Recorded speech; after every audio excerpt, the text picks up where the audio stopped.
We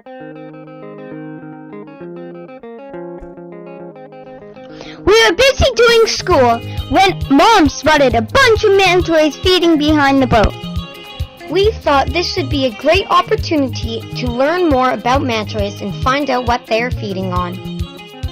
When we got into the water, we found it was murky with plankton.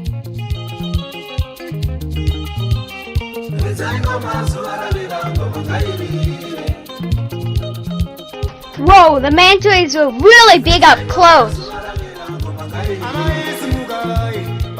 When plankton is less dense, they seem to swim along the surface, gobbling up everything in their path. The mantis use cephalic lobes on each side of their head to help funnel massive amounts of plankton and water into their huge mouths. When the plankton is really dense, the manta rays seem to barrel roll through the plankton.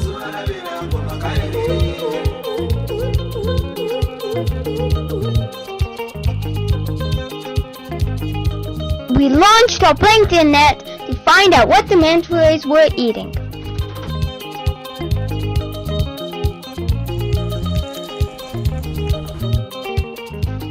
We all got to prepare slides. There's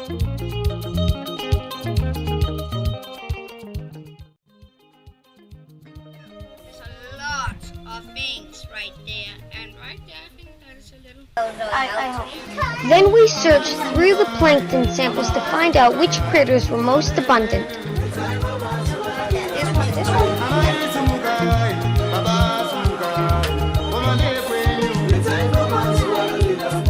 It was amazing to learn that all the mantas seemed to be eating this one very large species of copepod.